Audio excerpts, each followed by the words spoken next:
Glad to see you again. Today's story is an important story for us to always keep in mind. It's the story of Daniel. Now, there's lots of stories about Daniel in the Bible that we can draw lessons from for our own lives. But in this particular chapter, chapter 1 of Daniel, read that this week. I think it'll be good for you. But in this story, we see that Babylon has come into Jerusalem, taking captive of the city and taking the people away to Babylon to be slaves.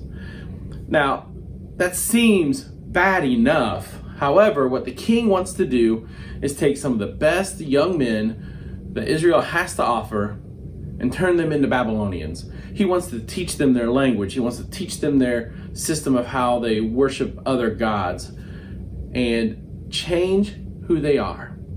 Matter of fact, the whole idea is for them to not be who they are anymore and to completely live this new lifestyle so that someday they could be leaders in Babylon. And so Daniel is one of the group that is picked to be part of this special training. And with Daniel, we see three friends, Shadrach, Meshach, and Abednego. And the king begins to put them in the training with a bunch of other young men. Now, here to me is where the story gets important. You see, disobeying the king's orders would mean death or punishment. And so you have all these Israelite men and women, young men who are being trained by King Nebuchadnezzar, and they're going along with the rules. They're doing things that God doesn't want them to do. They're worshiping other gods. They're eating food that God doesn't want them to. They're beginning to fall into these traps. But Daniel looks around and he says, no, God wants me to be who he wants me to be all the time. And so I cannot eat these foods. I cannot do the things that God does not want me to do. Now, Daniel is doing the training and he's doing the things that he's allowed to do, and he's actually succeeding, and he's being noticed about how great of a leader he's going to be.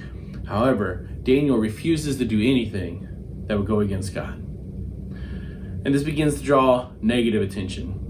And so Daniel says, well, let me tell you this. I won't eat the king's food.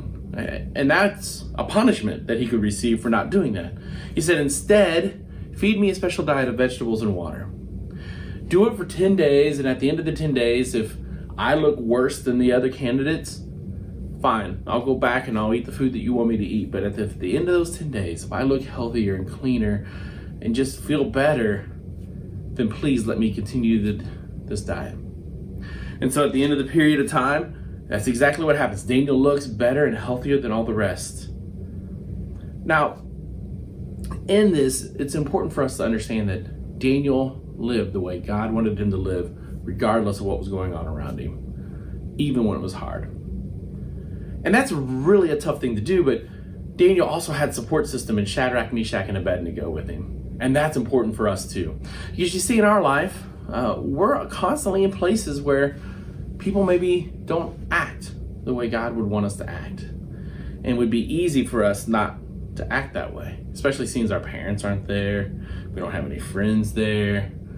Nobody's gonna know what we've said or what we've done. I think school's a lot like that, right? You go to school, maybe you don't see anybody from church, maybe you don't know anybody there who knows that you go to church, and so therefore you can say and do what you want and nobody's going to be the wiser, right? But there is one person who does know, and that's God. And he's called us to live differently. And when we don't live differently, that's a sad thing, and it breaks his heart. And he calls us to live differently regardless of where we are, who we're with, and what's going on around us. And Daniel, at the risk of death or punishment or imprisonment or torture, said, I am going to do the right thing. Whether my parents are with me, whether my friends are with me, whether I'm with people who aren't around me, whether I'm facing punishment or even death.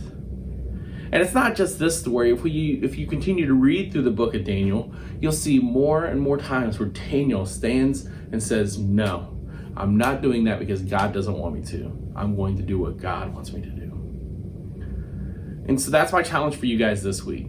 As you go to school, and you're faced with those challenges of saying things you know you shouldn't say, doing things you know you wouldn't do, behaving in a way that you wouldn't behave if you're at church or with your parents or with friends who know who you are, don't do those things. Live a life according to the way God wants you to live. And if that's a really big struggle for you, start to find some friends at school that maybe you can lean on to help you out, just like Daniel had with Shadrach, Meshach, and Abednego. People who can come alongside of you, encourage you, and keep you strong in your faith. That's all I have for this week. I can't wait to see you all soon. Until then, have a great week.